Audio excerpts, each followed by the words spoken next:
Hi అండి, అందరికీ నమస్కారం. నేను మీ జానీ. ఈరోజు వీడియోలో ఒక స్పెషల్ పాయసాన్ని చూపించబోతున్నాను. పండగ ఏదైనా, అకేషన్స్ ఏదైనా నోరు తీపి చేయాలంటే మనం ఇంట్లో కామన్గా చేసుకునే సేమియా పాయసం. అయితే సేమియా పాయసం చేసేటప్పుడు చిన్న చిన్న ట్రిప్స్ పాటిస్తే సేమియా చక్కగా పర్ఫెక్ట్గా వస్తుంది.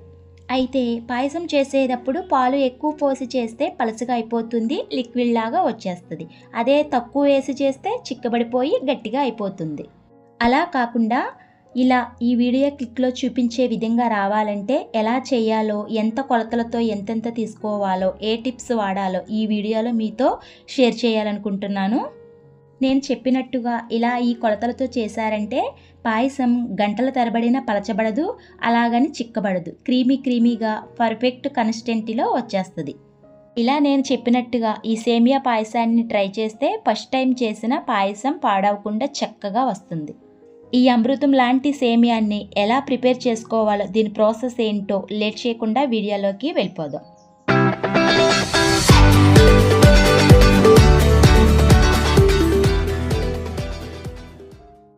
ఈ రెసిపీని తయారు చేసుకోవడానికి పావు కప్పు సగ్గుబియ్యాన్ని తీసుకుని ఒక బౌల్లోకి వేసుకోవాలి. నీళ్లు పోసుకుని శుభ్రంగా కడిగి మళ్ళీ అరకప్పు నీళ్లు పోసి పక్కన 10 నిమిషాలు అలా వదిలేయండి. 10 నిమిషాలు నానితే చక్కగా నానిపోతాయి. నెక్స్ట్ స్టవ్ మీద పెనం పెట్టుకుని 2 టేబుల్ స్పూన్ నెయ్యి వేసుకోండి. నెయ్యి కరిగిన తర్వాత 3 టేబుల్ స్పూన్ జీడిపప్పు వేసుకుని కొంచెం దూరగా వేయించండి.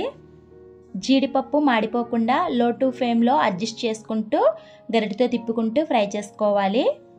తర్వాత 2 టేబుల్ స్పూన్ కిస్మిస్ని వేసుకుని దూరగా మాడిపోకుండా మంచి కలర్ వచ్చే వరకు వేయించుకోవాలి. ఈ డ్రై ఫ్రూట్స్ని మాడిపోకుండా చక్కగా ఫ్రై చేసుకోండి. మంచి కలర్ వచ్చిన తర్వాత ఇవి తీసి ఒక బౌల్లోకి వేసుకుని వీటిని పక్కన పెట్టేసుకోవాలి. ఇప్పుడు అదే పెనంలోకి 3/4 కప్పు సేమియాలు వేసుకుని దూరగా వేయించుకోండి. అంటే మనం ఇక్కడ సేమియా సగ్గుబియ్యం కలిపి 1 కప్పు వాడుతున్నాం అన్నమాట. 1 కప్పు సేమియా సగ్గుబియ్యం నేను కొలతల ప్రకారం చెప్తున్నాను. కరెక్ట్గా మీరు కూడా ఇలాగే తీసుకోవాలి.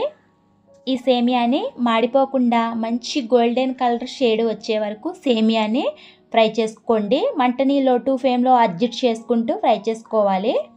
ఇలా ఫ్రై అయిన సేమియాని ఒక ప్లేట్లోకి తీసి పక్కన పెట్టుకోండి. అదే పెనంలోకి 1 కప్పు నీళ్లు వేసుకోండి. అందులోనే మనం నానబెట్టుకున్న సగ్గుబియ్యాన్ని నీళ్ళతో పాటు వేసేయండి. ఈ సగ్గుబియ్యాన్ని కాస్త ఉడికించుకోవాలి. మంటని మీడియం ఫ్లేమ్లో అడ్జస్ట్ చేసుకుంటూ 2 నిమిషాల పాటు గరిటెతో తిప్పుకుంటూ ఉడికించుకుంటే సరిపోతుంది.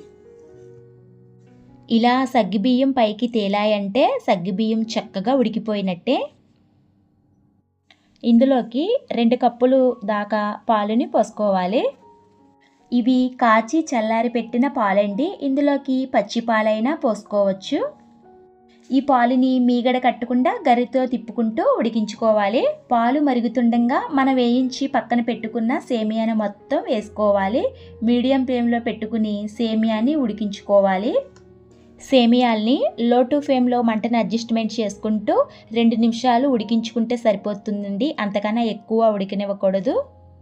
ఈ సేమియా పాయసం టేస్ట్ అంతా ఇలా సేమియాల్ని ఉడికించుకోవడంలోనే ఉంటుందండి. మనం ఎంత బాగా ఉడికించుకుంటే ఈ సేమియా పాయసానికి అంత టేస్ట్ వస్తుంది.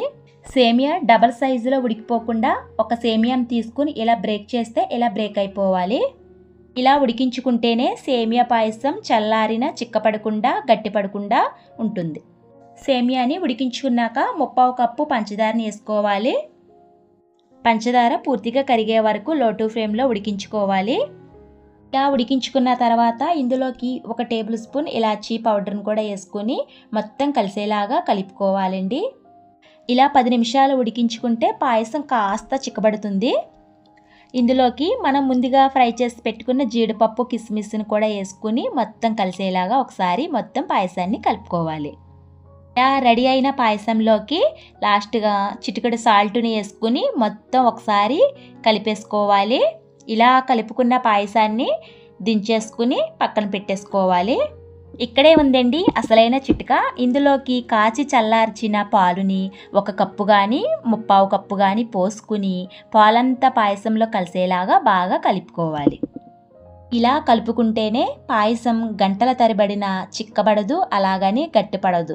చక్కగా క్రీమీగా టేస్టీగా అమృతం లాంటి పాయసం రెడీ అయిపోతుంది.